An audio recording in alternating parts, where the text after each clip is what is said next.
My name is Ana Caballero. I represent the 30th Assembly District, which is the Salinas Valley, the Bajaro Valley, San Benito County, and Gilroy and Morgan Hill, which is all an agricultural, primarily an agricultural area. It's the has the third largest number of farm workers in the state, an estimated 82,000, which I believe is an undercount. The crops that we grow are some of the most productive and labor intensive, and we are always in need of labor.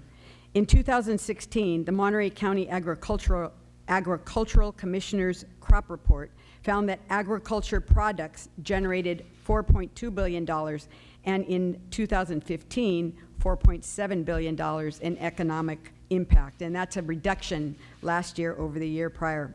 The top 10 multi-million-dollar crops in my region are very labor-intensive. They require workers that are efficient, effective, and highly skilled. The labor shortage we have experienced over the last 10 years has gotten steadily worse and has negatively impacted our economy. For the first time in my 30-plus years in rural California, farmers have been forced to leave produce in the field because of this labor shortage, putting farmers at risk economically, wasting food, and putting rural economies at risk. It's really unprecedented. I've never seen it quite so stark, to actually plant a crop, spend the entire season growing it, and then realizing that you don't have the labor force to be able to put it to market is really a devastation. Additionally, immigrant families are terrified. Families are worried about immigration raids and deportation. Children are afraid to go to school and are afraid of being separated from their families and their loved ones. This has created an unhealthy atmosphere of anguish, fear, and suspicion that hurts families emotionally and economically. And I can say that I've gone to town hall meetings where I get stopped as I'm going into the meeting by children who are concerned that they're not going to see their parents if they go to school, and they want a solution. The failure to take action and to resolve our immigration challenges causes a very serious economic problem for agricultural producing states such as California. AB 1885 is a practical, reasonable, and just approach to addressing the serious labor shortage that we face. The farm workers in California that are not authorized to work have been doing so for, on average, 12 to 15 years, as you heard, and they are the hands that feed our nation. Ag employers throughout my district have stepped up and increased wages, have been providing health coverage way before the ACA, and several have proposed new housing projects for workers.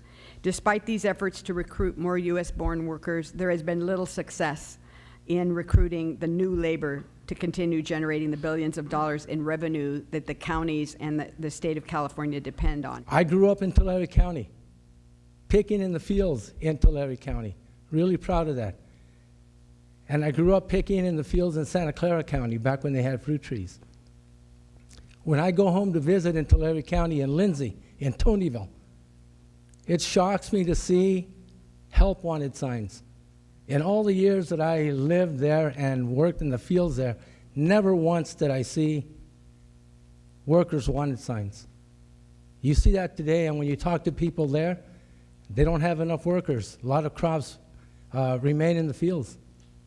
That's money that's going down the drain. We need to come up with honest and real solutions that'll take care of those problems and will help families in the long run.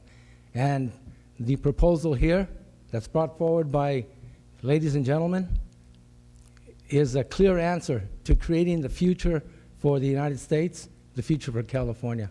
AB 1885 asked the federal government to work with California to create a special pilot program to give farm workers and service workers permits to legally work in our state. AB 1885 seeks to cooperatively establish a framework that allows states to impact the immigration debate so that those states like California that value, appreciate, and honor the contributions of immigrants as workers can take action to protect their labor and their families and ultimately to help the state of California.